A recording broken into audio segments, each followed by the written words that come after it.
Welcome to Palworld, a world with no bounds with a vast amount of secrets to be found.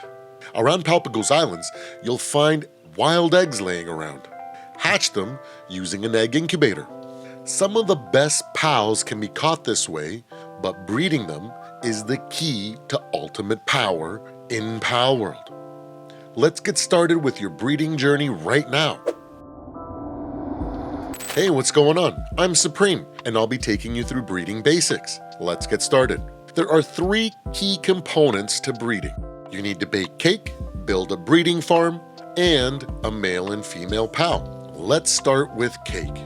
To bake cake, you will need to farm flour, red berries, milk, eggs, and honey. You will need to farm up red berries and wheat, then use the mill to make flour with the wheat. You can farm milk, eggs, and honey by placing musarinas, chickpeas, and bee guards into ranches. You will need 5 flour, 8 red berries, 7 milk, 8 eggs, and 2 honey. Once you have all those, bring them to a cooking pot that you can unlock at level 17 or the electric kitchen that's unlocked at level 41. Then set them to cook. Keep in mind that the kitchen also needs electricity. After that, assign a pal that has the kindling ability by throwing it at the cooking pot/electric kitchen or by assigning it in the monitoring stand. After a while, you'll have a bunch of cakes. Immediately bring your cakes to the breeding farm and store them in the chest that is attached to it because cakes do not expire when stored there. Now that you've become Palworld's resident chef, you can cook food for yourself and your working pals. At level 19, you will unlock the breeding farm. You will need 100 wood, 20 stone, and 50 fiber.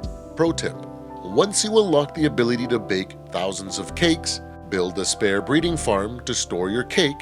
That way, you can be precise on how many eggs you hatch. Now that we have built up a small settlement and the delicious smell of cake fills your room, it's time to start breeding. All you have to do is pick up a male and female pal and throw them into the breeding farm or assign them to it with the monitoring stand.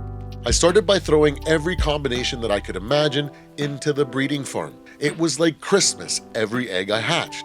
I had a ton of fun doing that, and I know you will too. Waiting for eggs to hatch can be a drag though. Work smarter, not harder, so head over to your world settings and scroll down till you find time to incubate eggs, and then set that to 0 for them to hatch instantly. This is awesome if you're still low level and can't build a ton of incubators, and also for advanced breeders where efficiency is essential. Once you're done experimenting, head over to palworld.gg and check out their breeding calculator. When using this website, you can take the guesswork out.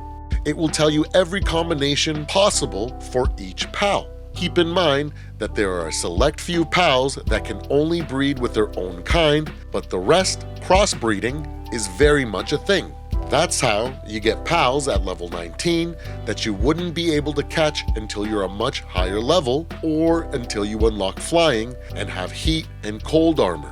Those are the basics to breeding and all you need to know to get started. If you want to become a mad scientist like me, check out our breeding guides as well as our quick guides that will give you all the tools to make any pal you choose a powerhouse.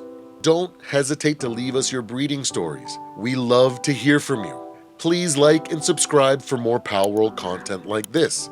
One last thing before I let you go. Don't be afraid to be a good person. It doesn't cost you anything. I'll see you guys on the next one.